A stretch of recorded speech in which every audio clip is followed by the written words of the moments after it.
Jean-Pierre Ferrini et moi-même nous sommes rencontrés au tout début des années 2000. Il venait de finir un très très beau livre sur Dante et Beckett, qui est un sujet classique, mais enfin lui il a fait le livre qu'il fallait faire. C'était à faire, il l'a fait, c'est plus à faire.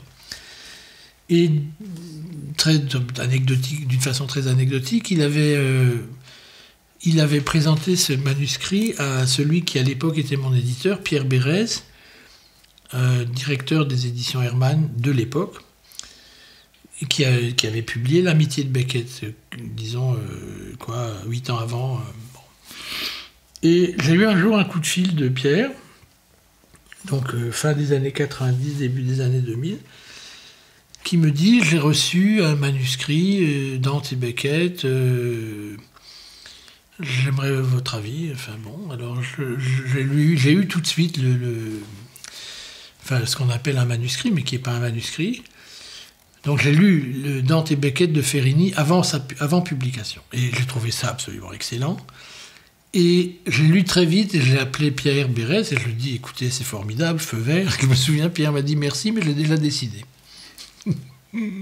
En gros, il m'a demandé mon avis, mais il n'en avait plus besoin. Mais ça, c'est parfait, c'est tout à fait lui.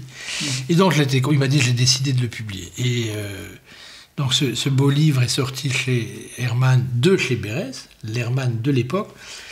Et après, donc, Jean-Pierre m'en a offert 1 ou 2 exemplaires, et puis on s'est vus, quoi.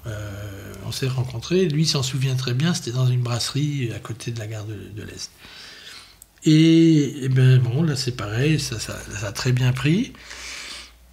Et puis après, une relation comme ça de type qui s'intéresse au même auteur, qui ont le même éditeur. Et puis après, il y a eu je sais pas trop, ça c'est plutôt de mon côté, vers 2014-2015, par là, quand je suis sorti de ma période hospitalière, dans la boucle de ce que j'ai raconté hier, c'est-à-dire de la remise au travail par Courtag, je me suis mis à écrire à Jean-Pierre Ferrini des lettres un peu comme ça, sine nomine, sans motif, sans nom, et un peu comme ça, parce que je me suis souvenu de lui, et quelque chose en moi m'a dit, au moment où tu es maintenant, au fond, le meilleur récepteur pour ce que tu veux faire ou dire ou essayer de dire, ça va être lui, Jean-Pierre Ferrini. Et donc, il me répondait, mais disons moins que moi je n'écrivais. Et tu sais que ça peut avoir un caractère torrentiel et horriblement tyrannique quand je me mets à écrire à quelqu'un. Oui. Et donc, il a gardé ses lettres. Et puis ça s'est tassé, je pense. Voilà, il y a eu sans doute une période comme ça, un boom. Oui. Sur 6 mois, 1 an. Ouais, 6 mois, 1 an, ouais, à peu près.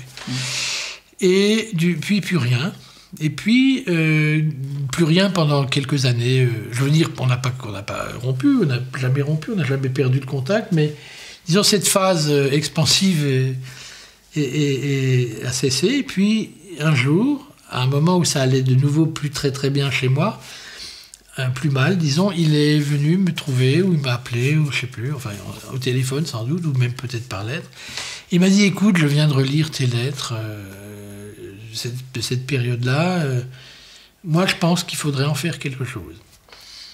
Et donc, ça a commencé comme ça, moi je n'ai pas du tout trop écouté ça, et tout, je ne voyais pas trop, enfin bon, je me souvenais absolument pas, alors ça il faut le savoir, je ne me souviens absolument de rien. Aujourd'hui encore, je fais un mail, je dirais que 3 heures après, j'ai complètement oublié et je ne sais pas à qui je l'ai envoyé. Bon. Et donc, je ne savais plus trop de quoi il s'agissait. Et là Ferrini, évidemment, a fait... Non, il a tout fait, c'est-à-dire qu'il a donc repris ses lettres, c'est les miennes, il les a classées, il les a rangées dans de très jolis classeurs que j'ai vus, magnifiques. Et puis, il s'est mis à en choisir des morceaux, des extraits, quoi, qu'il a donc tapé, enfin traité, ou qu'il a extrait du manuscrit lisible. Et bon. Et puis, il y a un moment où il m'a montré un premier choix de choses qu'il estimait intéressantes. Bon. Et puis alors après, on est entré dans un procès qui a été quand même assez long, qui a duré un an, avec des moutures successives. Donc, avec une règle que j'avais fixée, je lui ai dit, écoute, c'est d'accord, mais à une condition, c'est qu'on ne change rien aux lettres telles que je te les ai envoyées. Il n'est pas question de tripoter le truc, d'embellir. J'ai dit, tu peux couper comme tu veux. Et donc, il a coupé les choses triviales, circonstancielles, personnelles, mais bon. Et puis, je lui ai dit, on garde ça et on peut en faire quelque chose, mais il faut bien que ce soit alors, très clair qu'il s'agit de vraies lettres qui ont bel et bien été envoyées, lues. Bon. Et donc, on s'est trouvé devant une petite masse donc, de textes assez disparates, finalement. Très court, puisque le principe, c'était le principe de l'extrait. Et il a fallu organiser tout ça. Et ça, c'est Ferrini. C'est-à-dire que moi, j'ai fourni la matière brute, mais il faut quand même dire les choses et lui rendre hommage. L'architecture du livre, qui, je crois, est quand même assez pensée, c'est lui. Alors après, évidemment, on en a parlé. Il m'a dit, voilà, je pense qu'on va répartir les masques de telle et telle manière, qu'en penses-tu? Et là, je dis, bon, ok, mais ça, on peut peut-être le déplacer là. Et puis bon, quand tout ça a été au stade semi-cuit, on va dire, je me suis rendu compte qu'il fallait quand même rajouter, malgré quelques éléments de symétrie, ou qu'il y avait des thèmes que j'avais abordés très très vite dans ces lettres et qui me tenaient à cœur. Et donc, je l'ai effectivement rajouté. On n'a pas touché aux lettres telles qu'elles avaient été écrites. Vraiment rien. Hein. Même les erreurs, j'ai laissé les erreurs. Par exemple, je me trompe sur la date de la première la première grande audition de La Passion selon saint Matthieu sous la baguette de Mendelssohn à Berlin. Je donne une fausse date, je la laisse et puis je la corrige en note. C'est 1829. Mais je m'étais planté de quelques années, j'ai laissé la faute. Ça, c'est vraiment du scrupule, ça. Hein. Et donc, après, j'ai vu qu'il y avait des sujets que j'avais effleurés trop vite. Et donc, et ça se trouve à la fin du volume, j'ai écrit des espèces de développements spéciaux pour lui, ou pour le livre, pour nous deux. Et bon, ils sont faciles à repérer parce qu'ils sont beaucoup plus longs et ils sont monothématiques. C'est-à-dire qu'il y a un développement sur Sioran, il y a un long développement sur Pierre Bérès, mon éditeur et bienfaiteur, à qui j'ai voulu rendre hommage pour une fois que je republie encore un livre. Je dis cette fois, je le dis d'ailleurs, je ne laisse pas passer l'occasion, donc Pierre Bérès. Et puis, il y a un hommage à Marcel Béalu, et puis aussi, par ricochet, à Max Jacob, le grand ami de Marcel Béalu, et de qui Marcel m'avait beaucoup parlé, donc, et d'autres choses un peu comme ça, plus la toute fin, le concert d'orgue, qui est un rajout de toute dernière minute. Le livre était déjà composé, calé, il partait à l'impression. Et il a fallu en fait tout recalibrer parce que j'ai rajouté ça à la dernière minute. Et mon éditeur de chez Falk, Philippe Grand, évidemment, a d'abord fait la tronche. Et puis ensuite, il a fait l'effort de bien vouloir, de remettre un peu refaire la composition, enfin la mise en page, pour y restait un peu de place dans le nombre de pages qu'on avait prévu. Voilà, ça c'est Ferrini. Et en plus, il a fait une préface. Alors là, je dois dire, oui, Jean-Pierre, j'ai laissé. C'est lui, c'est pas moi qui l'ai demandé, je précise. Hein. J'ai pas dit, tu vas me faire une. Non, il a dit, je fais une préface. Il l'a faite, je ne l'ai pas. Je ne suis pas intervenu. C'est-à-dire, moi, il dit ce qu'il veut de moi. Dans l'ensemble, je suis assez d'accord. Il y a des trucs qui sont trop généreux dans ce qu'il dit. Mais je tiens à dire que je ne suis pas intervenu du tout. Je l'ai pas dit, même pas une virgule. Je ne l'ai pas dit, non, écoute ça, puisque ça, je me l'interdis. Bon, bref, et puis voilà. Et puis, il y a une série de dédicaces, quand même, que tu... Ah, bah oui, alors... oui. Moi, le problème, c'est que je m'en souviens plus. Tu peux me montrer? Oui. Moi, je me souviens plus du tout de ce que j'ai mis là-dedans. Qu'est-ce que tu appelles série de dédicaces? C'est tout ce qui est au début. Ah oui. Alors bon, il y a les dédicaces. Donc il y a deux amis qui était un peu aux premières galeries au moment où j'écris ça, Jacques-Henri Michaud, écrivain, un peu mon aîné, avec qui je suis en dialogue tout le temps, et qui est l'auteur de 2 livres importants, L'ABC de la barbarie et Comme un fracas. Philippe Grand, qui est un écrivain aussi et qui est mon éditeur chez Fage. Et là, Werner Hamar, qui lui est mort. Donc, mais ça, c'est mon histoire avec Hamar, c'est trop compliqué maintenant. Lui, c'est un philosophe. Il est mort depuis l'apparition du livre. Oui, il l'a encore eu, oui. Il a été un moment, on s'est croisés à des moments rares et importants de nos vies. D'abord à Paris, puis pratiquement 20 ans après, à l'université de Johns Hopkins, où il enseignait, où moi j'arrivais aussi. Après, c'est dédié à la mémoire d'un poète japonais, Hosai, que j'aime beaucoup. Un poète étonnant, et un poète japonais du 19e, alcoolique. Et puis ensuite, il y a quelques dédicaces un peu ornementales et bluff. Ah non, il n'y en a qu'une qui est ornementale, c'est Marie Stuart. Mais bon, parce que j'ai voulu mettre sa phrase, rien ne m'est plus ne m'est rien. Et puis ensuite, évidemment, Haïdé. Haïdé. Et puis, après, donc, ça, c'est pour couvrir l'ensemble des petites histoires que je raconte. 2 vers de William Butler Yeats. C'est très bien ça. Ça résume le bouquin. Think where man's glory most begins and ends, and say, my glory was, I had such friends. C'est un poème de la fin. Last Poems. Et puis ensuite, il y a toute une série de textes précautionneux, préliminaires, propitiatoires, des espèces de mise en garde. Et puis voilà, une longue citation de Wordsworth, très belle, dont j'ai été un des tout premiers lecteurs en France. The words too, whosoever.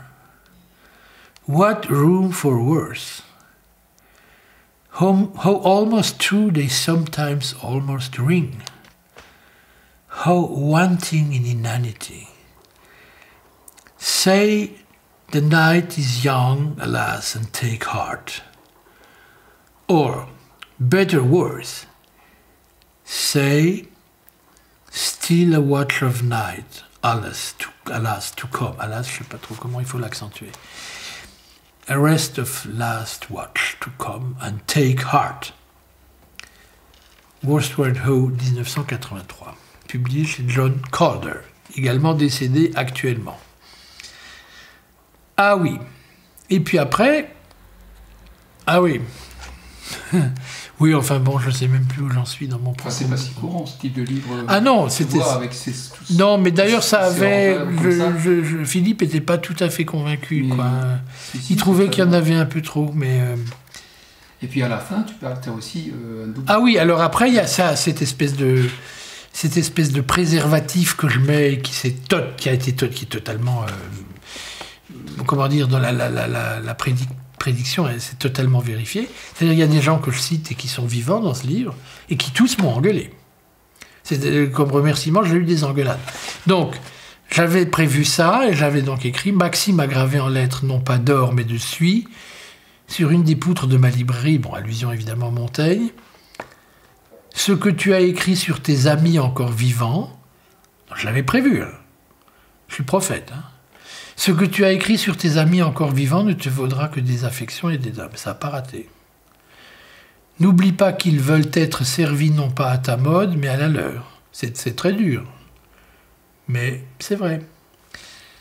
Et je me donne à moi-même le conseil. Écris donc sur la poutre voisine. Oppressus amaritudine, écrasé d'amertume, c'est dans les lamentations du prophète Jérémie. Tout au début, à la lettre d'Aleth du premier chapitre. Et qu'est-ce que c'est que ça? Alors là, il y a une faute de frappe que je n'avais pas vue, ça. Qu'est-ce que c'est que ça? 1,19 coffre. Ah, mais c'est encore toujours... pardon. Je me comprends pas moi-même. C'est encore une citation du prophète Jérémie. Vocavi amicos meos et ipsi deceperunt me, J'ai appelé mes amis et ils m'ont laissé tomber, ils m'ont déçu. Donc c'est également dans les Lamentations. Et je conclus et ainsi de suite toutes les leçons de ténèbres. Donc le texte effectivement des Lamentations de Jérémie qui fournit le texte que l'Église catholique chante le jeudi, le mercredi, le vendredi, le samedi, le jeudi, le vendredi et le samedi saint. Ça s'appelle les leçons de ténèbres. On chante ça très tôt le matin à Vigile, mais après on a décidé aussi de le chanter. Vous pouvez aussi le chanter le soir. Bon, enfin voilà, je ne sais pas pourquoi je te raconte tout ça. Hein.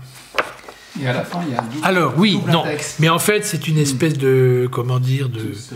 Oui, enfin, c'est un peu comme c'est un emboîtage de Porsche ou de cadres, de portes, un peu comme dans les palais de Palladio. Voilà, je me pique pas de voilà, je me compare à Palladio, c'est bien. Alors, à la fin, qu'est-ce qu'il y a à la fin? Je me souviens pas. Qu'est-ce que tu veux dire? T'as un double index. Ça, c'est moi, c'était mon idée, ça, oui. Bah oui, pas comme dans le temps, hein. Oui. Un index des choses et puis un index des personnes et des noms. Ouais. Alors, ça, l'index, c'est Philippe qui se l'est appuyé, c'est lui qui l'a fait. Les rubriques ont été choisies par lui et aussi les repérages dans le texte. C'est ça, c'est le travail de Philippe. Et alors, à la fin, il y a un truc, alors ça, c'est très curieux. Personne ne m'a jamais posé de question là-dessus. Pas une seule question, jamais, c'est quand même fou.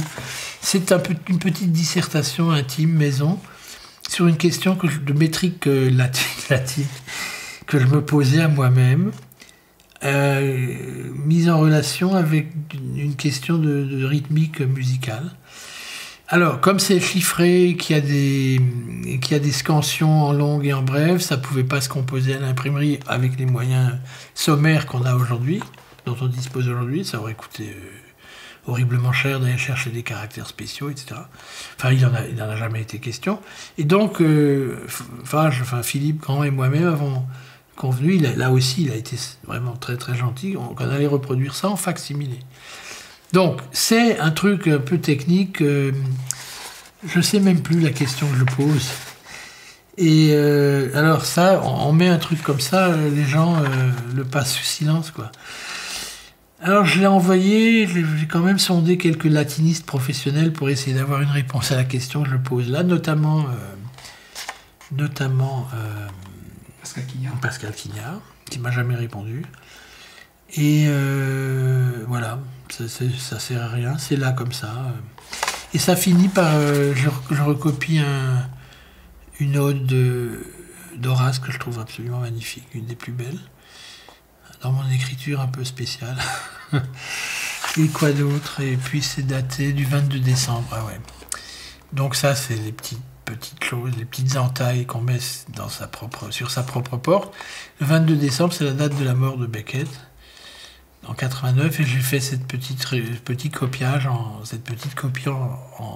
le 22 décembre 2016. Et ça finit par, là encore, c'est encore quelques ornements supplémentaires.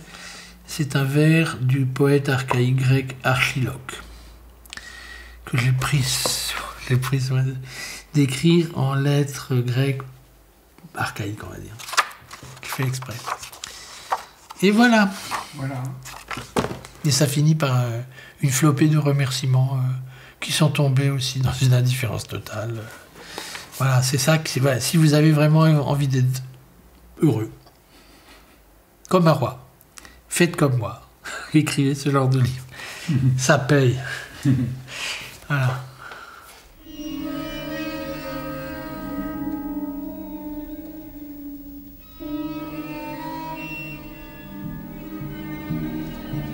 Il y a des écrivains à dictionnaire, on les connaît. Mais moi, c'était quand même plutôt les index. C'est-à-dire une espèce de... Je jonglais. Et je panachais des ouvrages érudits que j'ai toujours abordés par ce biais qui est destiné à servir, hein, qui est l'index.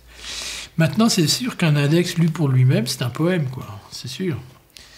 Et il y a des livres que j'ai lus que comme ça, sans vraiment regarder le contenu, des rhapsodies d'index. Alors là où ça devient vraiment amusant, c'est quand on lit des livres qui sont écrits en plusieurs langues. Par exemple, des livres d'ethnologie, d'ethnographie, d'histoire des religions, ou de sciences oubliées, ou de dogmes oubliés, comme certains ouvrages de la Renaissance, et qu'on les aborde par l'index. On a une espèce de poème, alors là, totalement ésotérique, qui permet de lire d'une façon quasi fantastique, quoi. Bon, alors là, je disais, il y a des livres dont les index sont multilingues. Par exemple, je sais pas, un livre de Paul de Miéville, par exemple, le grand sinologue, il a beaucoup de chinois dedans. Et un livre de Paul Pelliot, le grand spécialiste de la littérature, enfin du mongol et de l'histoire des Mongols, et il aura aussi des choses un peu spéciales dans l'index, il y en a un. Ah oui, d'ailleurs, puisqu'on parle de Paul Pelliot, je voudrais quand même signaler un chef-d'œuvre inconnu de Paul Pelliot, professeur au Collège de France, décédé, je ne saurais pas trop dire, mais dans les années 50, un livre magnifique qui s'appelle Les Mongols et la papauté, qui est introuvable. Maintenant, avec Internet, il n'y a plus rien d'introuvable, mais enfin, c'est quand même pas difficile, c'est quand même pas facile. C'est un ensemble d'articles qui avait paru dans une revue qui s'appelait la Revue de l'Orient chrétien, ensuite réunis tirés à part en volume. Et les gens qui connaissent un peu ça connaissent très bien. C'est l'histoire d'une ambassade qu'un pape, alors ne me demande pas son numéro, je devrais le savoir, avait envoyé au grand khan des Mongols, qui était à l'époque Guyuk, je crois, donc un des petits-fils, à peu près au niveau petit-fils de Tchingis Khan, parce que le pape avait besoin il voulait s'allier ponctuellement aux Mongols contre Dieu, je ne sais plus trop qui. Est-ce que c'était je sais pas, les Persans, je sais pas trop qui, un coup de politique, et puis alors c'est l'histoire de cette ambassade. Les envoyés ont mis quelques années à arriver au camp du Grand Khan en Mongolie centrale. Il y avait d'autres khans locaux ailleurs. Et puis ça, c'est l'histoire. Donc alors, Pelliot a fait ce livre parce qu'on a retrouvé dans les archives du Vatican, dans les années 50, une lettre de ce Khan, Guyuk Khan, une lettre au pape. Un document totalement inconnu au moment où Pelliot l'exhume. Enfin, c'est pas Pelliot, mais un cardinal de ses amis, je crois. Enfin, ça, faudrait voir. Et puis, c'est Pelliot qui traite la question. Alors, c'est une lettre absolument extraordinaire parce que, en gros, le grand khan des Mongols dit au pape « Oui, j'ai appris vaguement, un mec comme toi existe effectivement. Tu sembles effectivement avoir une certaine influence chez les gens de là-bas. Bon, soyons sérieux, quoi. Si tu veux qu'on fasse affaire, tu viens chez moi, tu te mets à genoux devant moi. Tu me rends hommage. Car moi, je suis le représentant du ciel. Et je suis l'empereur de tout l'univers. Donc toi, pape, ok, on peut faire quelque chose pour toi, mais tu viens te prosterner devant moi d'abord. Ah, c'est extraordinaire, parce que c'est écrit à un pape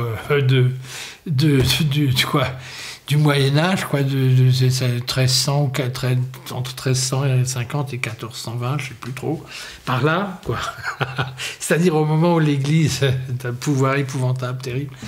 Et ce type-là, dans sa steppe, dit au pape, viens un peu chez moi, viens me rendre hommage. Ah, tu te mets à plat ventre d'abord, puis on discute après. Évidemment, il n'y a pas eu de réponse, quoi. Alors, ce qui est aussi très bon, c'est que la lettre est écrite en mongol. Et à réception, il est infiniment probable que personne au Vatican n'était capable de lire ça. Dans l'autre sens, alors je parle de ce livre, je l'ai lu il y a 25 ans, donc c'est très flou, hein, mais dans le sens pape, Khan, ambassade, avec une demande à la clé, il y a eu toute une série d'interprètes, c'est-à-dire qu'il y a eu des gens qui, au gré des pays traversés, il y avait donc des slavisants, et puis il y a des iranisants, et on traduisait chaque fois d'une langue proche en une langue proche, si bien qu'à l'arrivée, les ambassadeurs, je crois que c'était est-ce que c'était Jean de Plancarpin ou est-ce que c'était l'autre? C'était l'autre, je crois. Ils avaient fini par collectionner une série d'interprètes intermédiaires, un peu comme des wagons de train rattachés les uns aux autres. Il y en avait un qui était capable de traduire du latin en iranien, puis il y en avait un autre qui traduisait de l'iranien, finalement en mongol. Et si bien que on a pu faire entendre au grand khan des Mongols ce que voulaient les envoyés du pape par toute une série de truchements. Et donc, au bout de la chaîne, le khan entend le message. Sans trop de déperdition. Ah non, il n'y a pas de déperdition apparemment, c'est ça qui est bien. Et puis alors après, donc l'autre, le type, donc je crois que dans le document original, il y a quelque chose comme une vague traduction en persan. Je ne me souviens plus du détail. Le document est reproduit, photographié. Donc à l'époque, c'était un scoop. C'est un scoop qui a évidemment révolutionné la planète. La Calas est allée chanter cette lettre. Non, je plaisante. Enfin, c'est absolument magnifique parce que c'est, comment dire... N'oublions pas, c'est quand même l'époque où ça barde au sein de la chrétienté et tout. Et voilà ce type totalement candide, mais magnifique dans sa candeur, quoi, qui donne l'ordre au pape de venir ramper devant lui. Alors, c'est pas non plus tout à fait étonnant que ce document n'ait été redécouvert ou exhumé qu'au milieu du XXe siècle. C'est pas montrable, un truc pareil, quoi. Bon, alors évidemment, tout ça est mis en place avec une érudition phénoménale, quoi, par Pelliot, qui profite de cette trouvaille de hasard par un de ses amis à la cour de Rome et qui en fait un livre, mais profondément jubilatoire, quoi. C'est excellent, quoi. Mais c'est très peu connu.